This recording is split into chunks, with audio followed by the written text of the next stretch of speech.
Nice to see you all.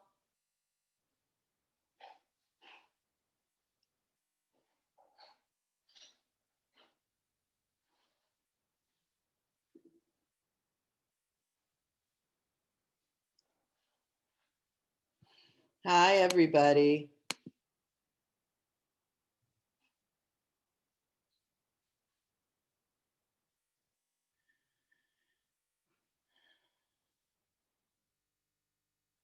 Okay, I think it's time to get started.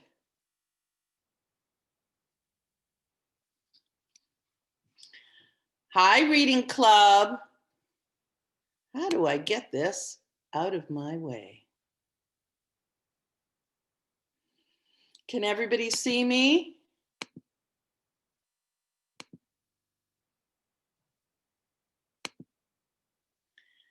Hi, everybody. Welcome, everybody. My name is Leah Gare, and I'll be your guide through the magical world of Harry Potter. Yay, Harry Potter! I love it. Since there's so many of you, I want you to please be patient. It's going to be impossible for me to talk to every one of you in each class, but I'll try to get to as many of you as possible. We'll start each session with me summarizing the story that we're going to discuss, and then each of you will be expected to have read the story already by the time we meet.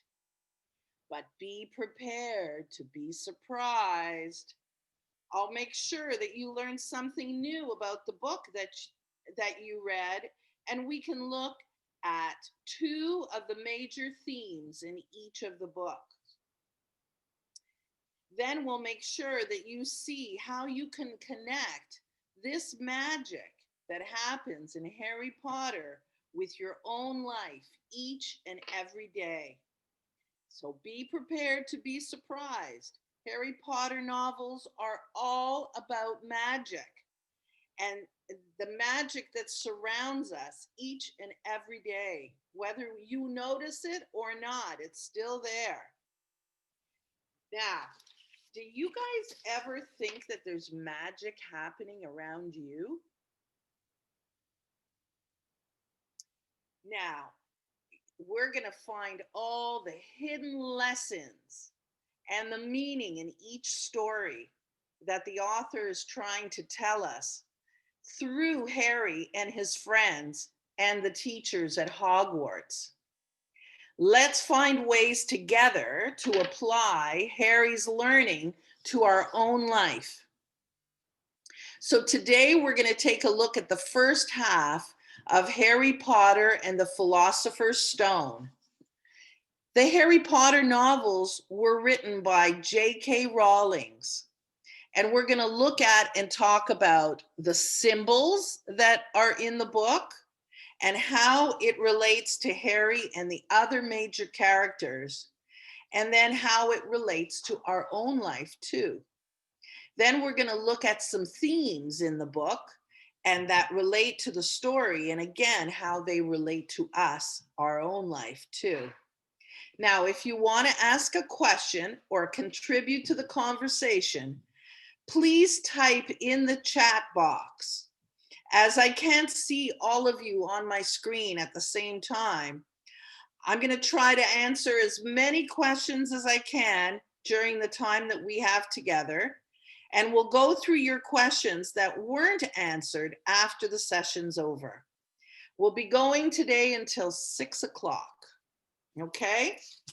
So I'm going to share my screen with you and show you the book we're going to be talking about. There it is. Can you see it? Can you see the book? There it is. Harry Potter and the Philosopher's Stone. Oops.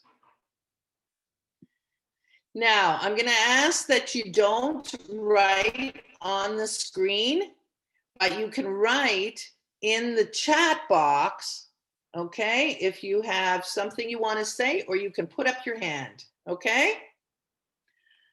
All right.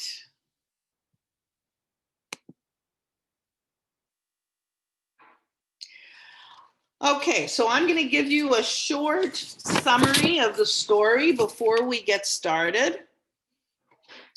Harry Potter and the Philosopher's Stone is a fantasy novel written by J.K. Rowling. It's her first novel in the Harry Potter series.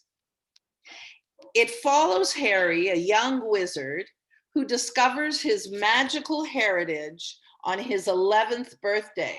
Can you put up your hand if you're 11? Is there anyone here that's 11? Yeah, there's some 11-year-olds there.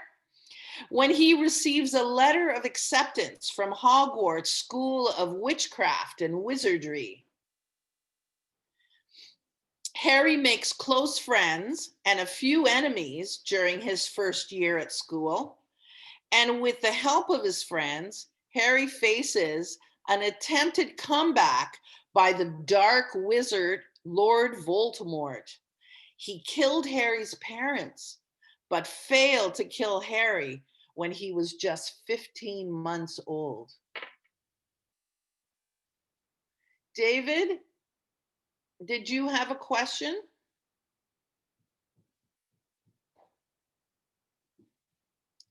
I can't see you, but I see that you have a question. Do you have a question?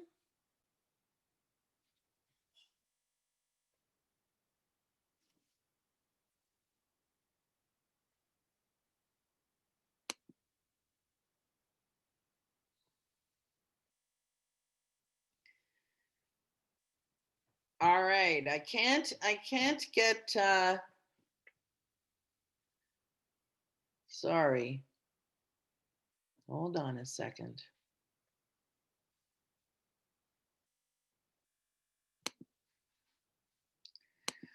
All right, I'm going to take a look at your chat. Hold on a minute and we can. All right. This is not the new Harry Potter. This one is the very first Harry Potter that we're going to do them in order.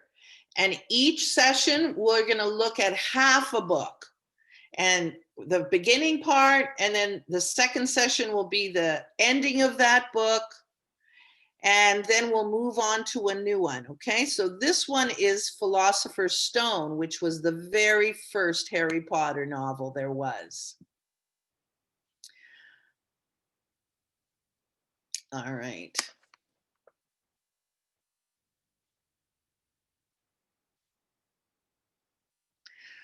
All right. Please use the hands up if you have a question, and then you can write your question in the chat, okay? So that,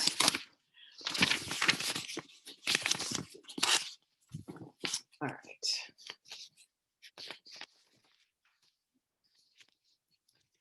So I'm going to share something new with you here.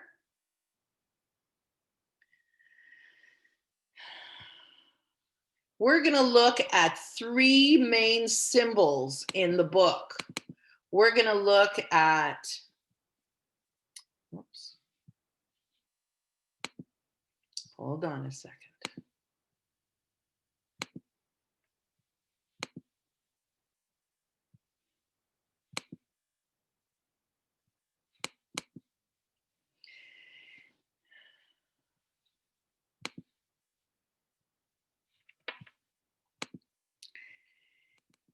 All right.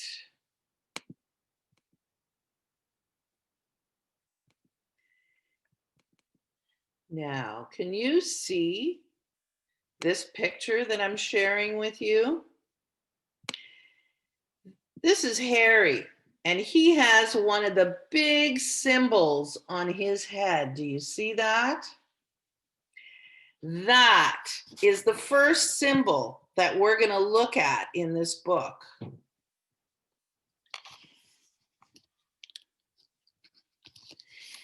This scar was given to Harry when he was just a baby. It was given to him by evil Lord Voldemort when he killed his parents. And he tried to kill Harry, but he couldn't.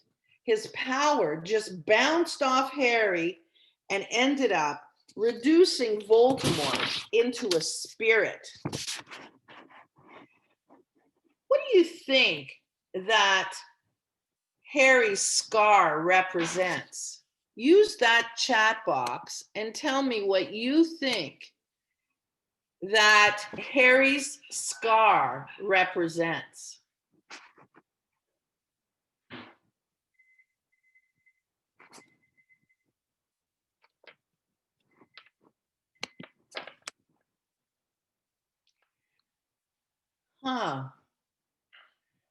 Let's see. Did any of you talk about his scar? It is a bolt of lightning. Yes, it is. And yes, it does show courage, but does that look like a snake? I don't think it looks like a snake. And when Harry was a baby, do you think that he was showing courage?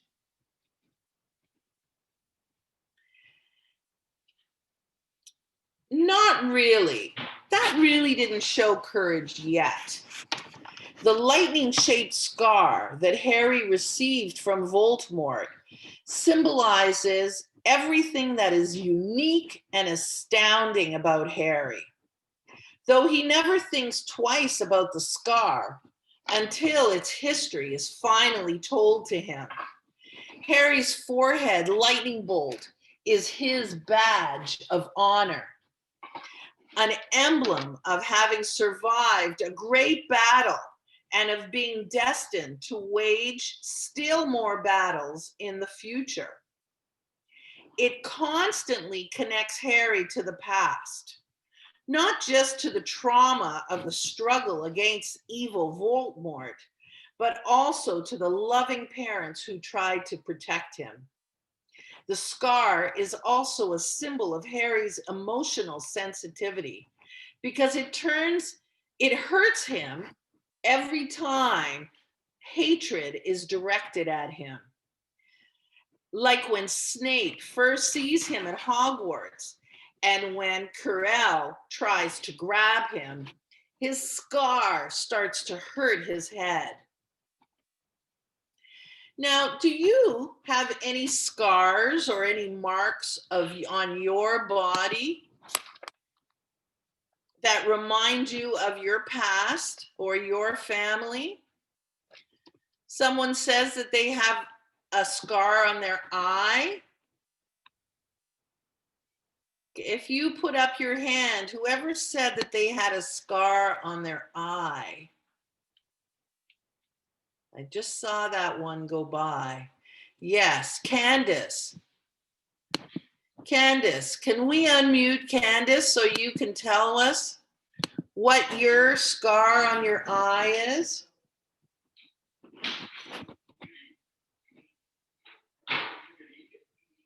Can I hear Candace? Yeah. Hi, Candace. Can you tell me about your scar on your eye? When I was little, I bumped onto a sharp object and I had to be rushed to the ER. Oh my. So so that scar on your eye, you had stitches there? Yeah, but it's healed now. Right. So that reminds you of that day, doesn't it? Now, do you think that you learned anything from that moment? Did it help you to be a better person this time? Not really. I just remember. You remember to watch where you're going, I'll bet. Yeah. Anybody else have any scars that they want to talk about? Something that reminds them to be either When I was like a child, I accidentally bumped my eye near a glass, and now there's a total hole in it. well, you have a scar there too? Yeah, I'll bet a lot of people have. And it reminded me never to like go mindlessly go try to suicide yourself. Oh, no, never do No, that. I'm not trying to suicide myself. You always have to pay attention to where you're going, right? Anybody, and I see someone has a scar on their knee. Sherry, you have a scar on your knee? Not. I have two actually. One on my forehead, like him. Oh, yeah. And I see Michelle has a birthmark. Can you tell us about that, Michelle? Michelle? Are you there? Michelle? Birthmarks are very important as well because it talks a little bit about who your family is. And because often birthmarks follow in families, that lots of different people in your family have similar birthmarks. So it's different when you get a scar from an injury and it's then having a birthmark that you're born with. Now, Harry's scar, he got as an injury, but it was also his badge of honor.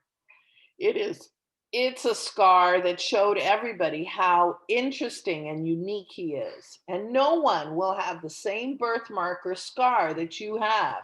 So it definitely shows your uniqueness. Thank you for all of your messages. I'm going to show you another picture that we can talk about. Hold on a second.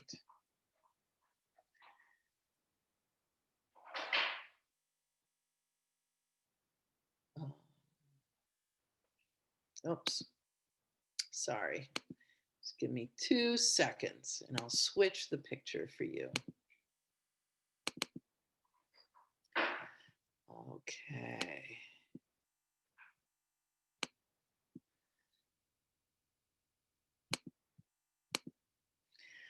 All right, take a look at this one. Now, the next symbol in this book is the Quidditch game. This was the sport that the kids preferred to play and a pastime of the wizard world. Quidditch is entertainment, but the game is also a symbol of a deeper virtue that's taught at Hogwarts. The all-consuming importance of Quidditch at the school shows that magic is not just a skill learned from books, but it has a physical and a practical use as well. Hermione may learn all of her textbook magic perfectly, but she's not a hero for doing so. Heroism is won on the Quidditch field. Quidditch also shows that wizardry is intended for much more than a self-centered use of magic powers. You're your own personal glory. Any wizard who uses it for just themselves alone is like Voldemort, no longer a part of a team. He does not have a team spirit philosophy that Hogwarts tries to teach the kids. A person who uses magic with an awareness of others, their needs and their values, just as winning at Quidditch depends on how well several players cooperate. No matter how talented a single Quidditch player like Harry might be, he can't win the game all by himself. This was a game that was about teamwork, intensity, bravery, and the players could not back down. Now, do any of you play a team sport? Have you ever had to push yourself harder than you ever did before for the sake of your team? Have you been so scared but still persevered and were winners? Was it hard to be a new player on the youngest one in your team?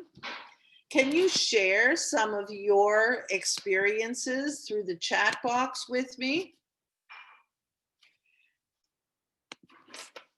All right, I'm going to go down the chat box to talk about teamwork. Now, do any of you play on a team?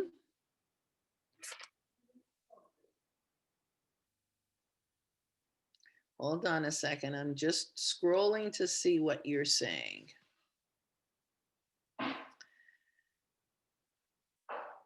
Hold on. Still haven't gotten to the end. All right.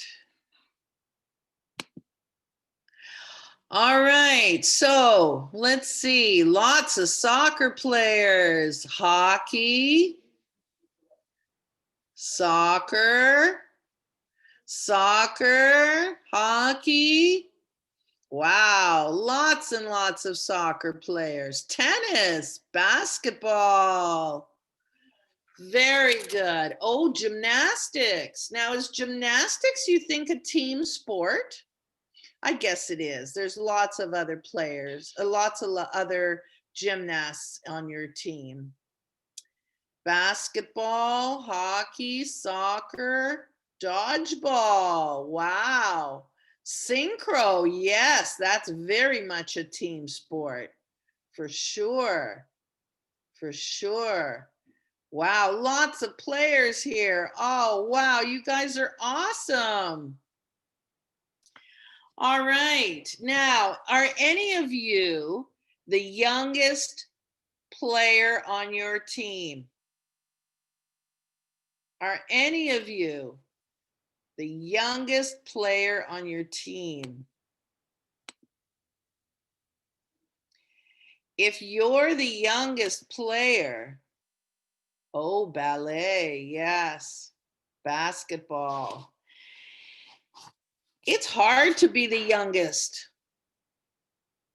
because they do compare you to the older players, don't they? They can't help it. They expect a lot from you, even though you're younger than the rest.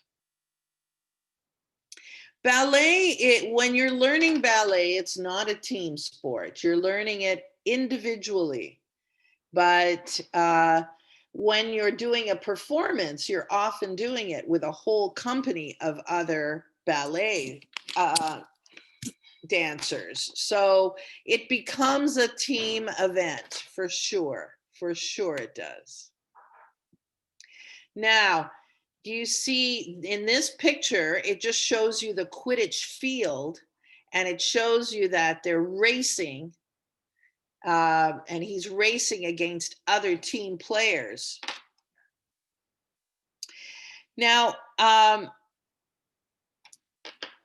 yes, they're going off to find the snitch, but they're also trying to score some goals into those, throw the balls into the hoop.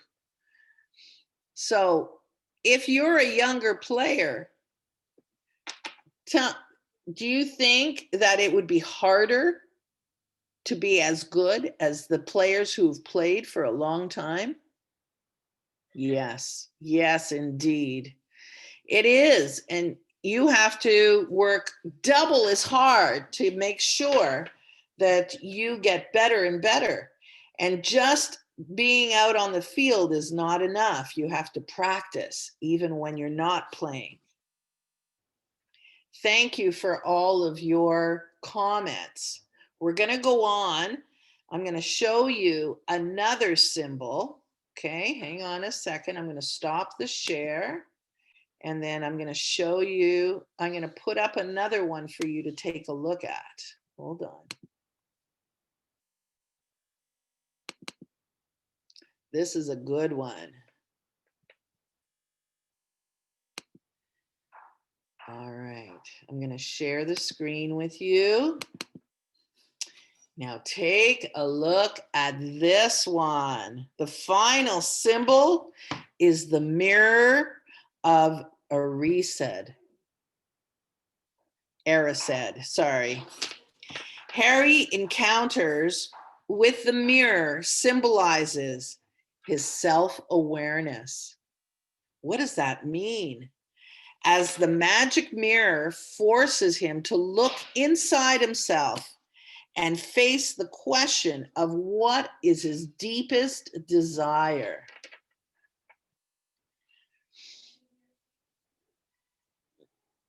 Harry has never had to inquire into his own desires before because the Dursleys never cared about what he wanted. But when he arrived at Hogwarts, he seemed to have had everything he needed in his daily schedule. He had classes, he had meals, he had everything. He didn't really have any big desires. But it also meant that to be more than a routine for memorizing formulas and learning to transform matches into pins, it's meant to bring personal growth and for you to grow as a personality. And then you can start examining what's deep inside in your soul. And when Harry looked into the mirror, look at what he saw. He saw his greatest desire. He saw his parents who were killed when he was just a baby. He wanted them so badly to be standing beside him and supporting him as he grew to be a man, something that he could never have. If you looked into the mirror, what would you want to see? What is your deepest desire?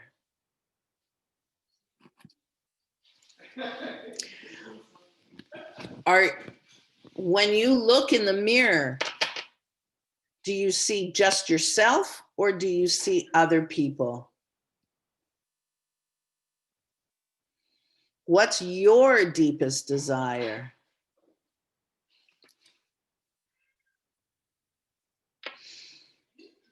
What would you see if you looked into that magic mirror?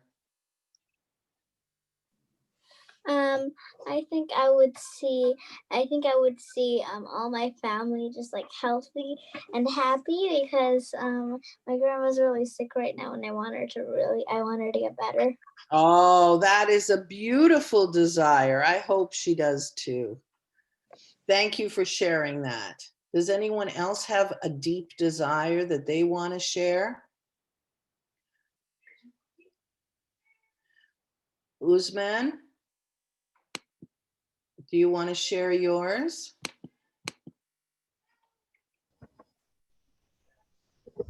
Uzman, do you want to share your desire? I already shared mine. Like my that's not my actual name because my dad set up the iPad so it's on his name. Got it. That's what's your name? It's Zamel. Nice to meet you. Iris, did you want to share what would you see if you looked into the mirror? I would see. I didn't really want to say it, but okay. All right, you can keep it personal. Does anybody else want to share what they would see? Maya? Maya, do you want to share yours? Maya, do you want to share what you would see? Can you hear me? I can't hear you, darling. Who else would, Maya, do you want to share? Do you have your audio on? I would want to see, I would want to see my family. Your family, nice and healthy. I only live with my mother. Ah, I see. So you would want to see your whole family together? Yes? Okay. Rain, would you like to share with us what you want to see? I want to see me living in a world where I have no worries and don't freak out so much. Ah, world with, yes, that you would have no worries. That's a beautiful thing to hope for. Absolutely. One last one. How about Leo? Do you have something you want to share? No. Okay. All right. No worries. Okay. So let's go on.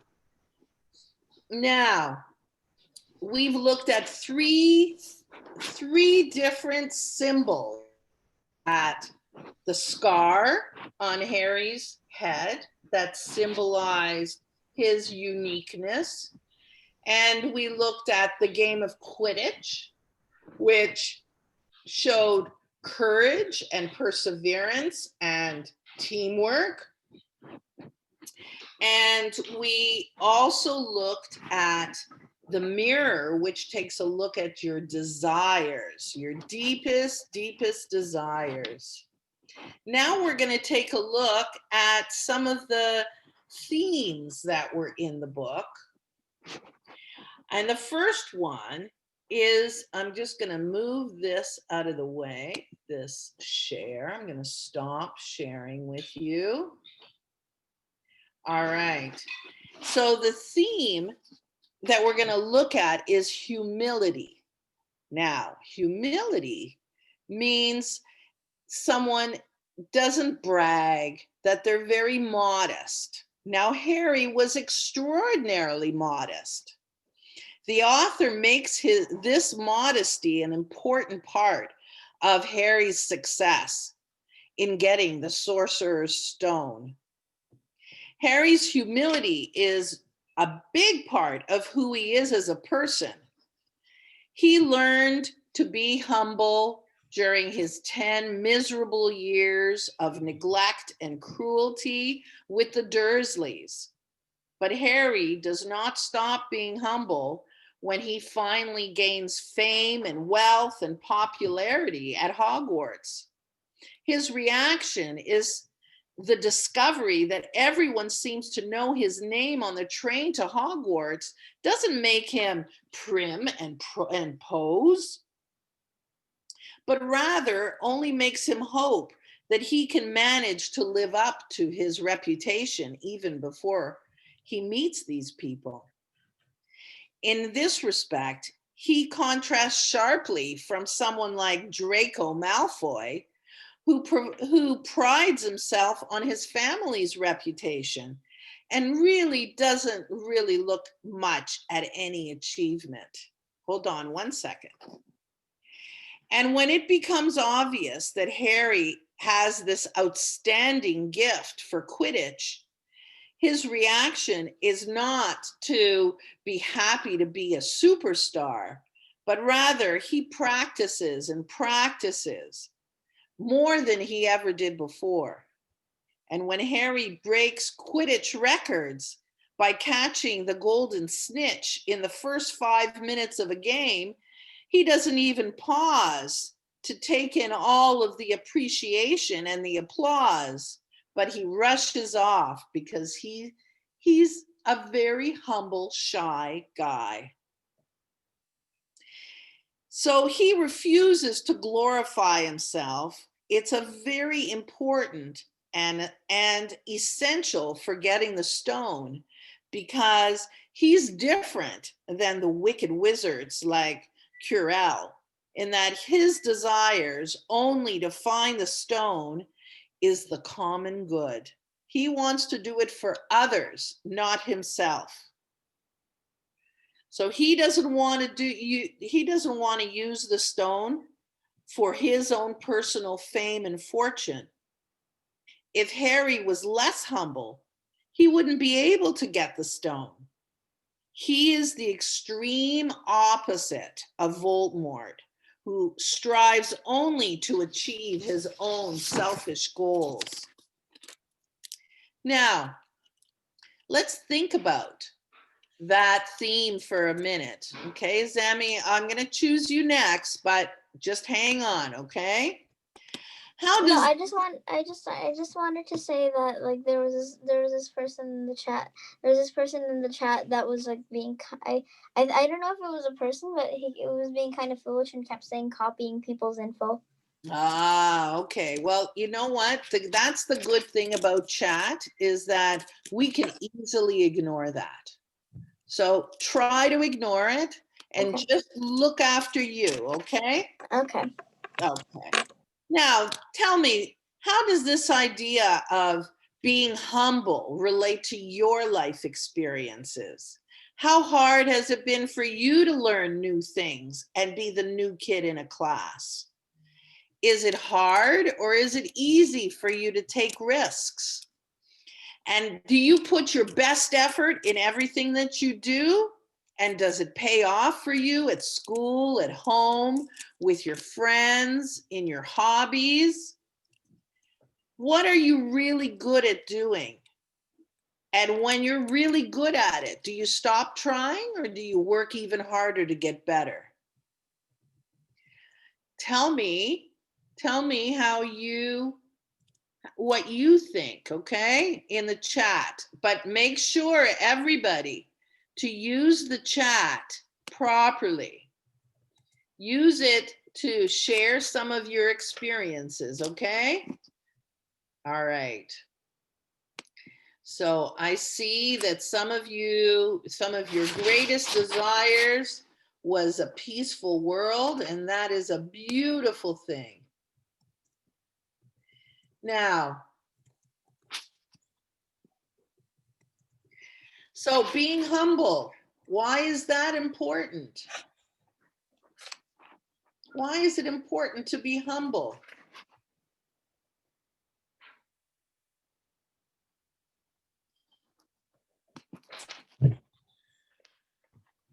It's important to be humble because if you like be bragging, you probably won't even have friends, and also you will have a good impression on yourself. That's very true. That's right. It's true that humble people have a lot of friends, but I think a lot of braggy people have friends too, but they're the kind of friends who like to brag as well. So you have to decide what's important to you. And what kind of people you want to hang around with. Is it people who brag? Is it people who are humble? Is it people who think about only themselves? Or do you want to hang around the people who are going to think about you too? Now, put up your hand if you have something you want to share about being humble and how hard it is at school to be the best that you can be. There is a hands up button that you can use to show me that you have something to say. You see the hands up button? Emmy, did you say you wanted to say something? Emmy, did you have something to contribute?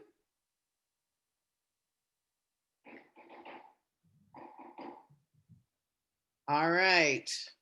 Anybody else?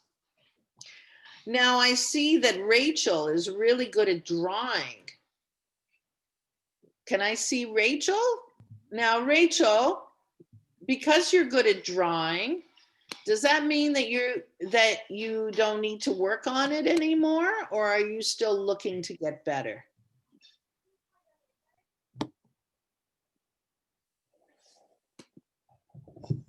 Rachel, do you want to tell me about your drawings?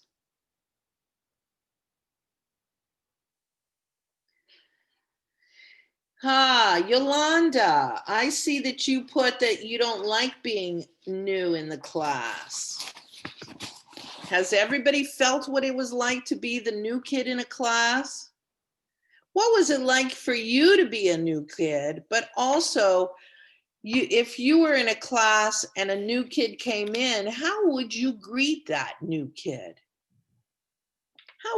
What would you do to help that new student start in the class and feel good? I would introduce the kid like to or show him around the school. That's very nice. And would you just step up and do that? Or would you wait until someone asked you to? I would just do it with when someone doesn't ask me to, I'll just show him the whole school. That's beautiful. That's beautiful. And if you had a spot near you to an extra seat next to you, would you invite a new kid to come sit beside you? I'll try to make friends, maybe. Yes, you would try to make friends with them? Sure, absolutely. Because it's hard. I don't know if any of you have been the new kid in a class. It's really hard to be the new kid. And it's much easier for somebody who knows everybody in the class and who's been there a while to step out of their comfort place and be the person who helps that new kid join in. All right, so now the next theme, we're going to have to talk about it the next time because our session is coming to an end. We only have a couple more minutes, so we'll share the other themes the next time we get together. It's been such a pleasure working together with you today and taking one of those deep dives into the Philosopher's Stone. I hope you were surprised by some of the topics we looked at and that it helped you look deeper inside while you're reading and enjoy this magical novel. I can't wait to talk to you guys again soon. Next week, next Sunday, we're going to continue to talk about the Philosopher's Stone and how it ends and how Harry's magic grows through these adventures. So we'll see you all soon. Enjoy your week. Bye, everybody. Bye. Bye. Bye. Bye. Bye.